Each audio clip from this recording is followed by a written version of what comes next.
पश्चिम बंगाल की मुख्यमंत्री और तृणमूल कांग्रेस की सुप्रीमो ममता बनर्जी, जिन्हें लोग प्यार से ममता दी या दीदी कहते हैं, उनकी पहचान हमेशा एक जैसी ही रही है। हमेशा चर्चाओं में बनी रहती है, चाहे वो राजनीतिक तौर पर हो या फिर उनके पहनावे को लेकर। सफेद सूती साड़ी और हवाई चप्पल। राजनीति में ममता ऐसी महिला हैं जिन्हें सिर्फ सिंपल लाइफस्टाइल अपनाने के लिए जाना जाता है। उनके चेहरे पर कभी मेकअप तक भी नहीं दिखाई देता। ममता की ये खास सफेद साड़ी, जिसमें काला, नीला, हरा या कोई एक रंग का पतला बॉर्डर होता है, अब पूरी तरह उनकी ब्रांडिंग बन चुकी है। ये साड़ी न सिर्फ उन्हें पॉपुलर बनाती है, बल्कि बंगाल की आम महिलाओं की पारंपरिक पोशाक का भी प्रतीक है। ये सफेद साड़ियां धनियाखाली नाम के इलाके से आती हैं। पश्चिम बंगाल के हुगली जिले में स्थित एक छोटा सा इलाका है जो अपनी हैंडलूम यानी हाथ से बुनी जाने वाली तांत साड़ियों के लिए बहुत मशहूर है। यहाँ के बुनकर पीढ़ियों से ये कला संभालते आ रहे हैं।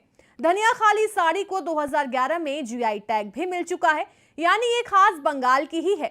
इन साड़ियों की सबसे बड़ी खासियत ये है कि ये बहुत हल्की, आरामदायक और सांस लेने वाली होती है।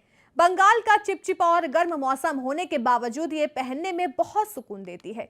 एक साड़ी को हाथ से पूरा बुनने में आमतौर पर 2 से 3 दिन लग जाते हैं। बहुत कम लोग जानते होंगे कि ममता दी सिर्फ साड़ी पहनती नहीं, बल्कि इनके डिजाइन खुद तय करती हैं। वो एक खास बुनकर या कोऑपरेटिव से ऑर्डर देती हैं। उनकी पसंद होती है पूरी सफेद साड़ी पर पतली पतली धारियां और बॉर्डर काफी पतला और एक ही रंग का। साड़ी के अलावा उनके पैरों में गौर किया गया हो तो फैंसी फुटवेयर की बजाय रबर की चप्पल पहनती हैं, जिसकी कीमत महज 150 से 250 रुपए हो सकती है। वो लाल या गहरा क्रिम्सन रंग बिल्कुल पसंद नहीं करती।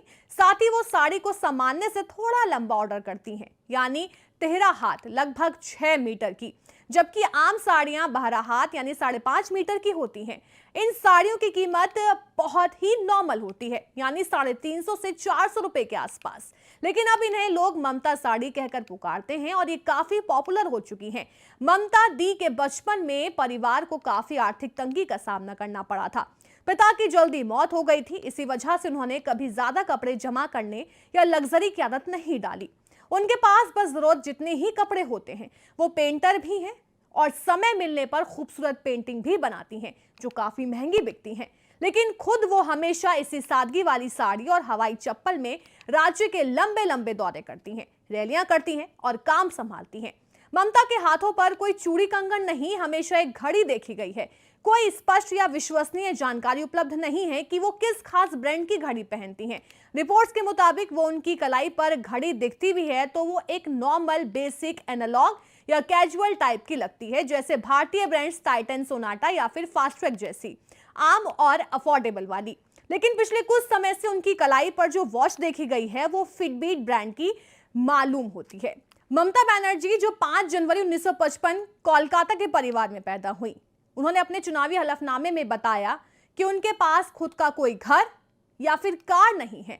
2025 में छपे इकोनॉमिक्स टाइम्स के मुताबिक उनकी कुल चल संपत्ति सिर्फ 30,45,000 की है। ये 2016 के हलफनामे के अनुसार है। बाद में 2021 में ये घटकर लगभग 16,72,000 हो गई थी। उनके पास कुल 3 बैंक खाते हैं, 2 बचत खाते और एक खास चुनाव खर्च के लिए खोला गया खाता। उनके पास एक मल्टी जिम मशीन, जिसकी कीमत 2,15,000 रुपए है। इसके अलावा उनके पास 9.75 ग्राम सोने के गहने भी हैं।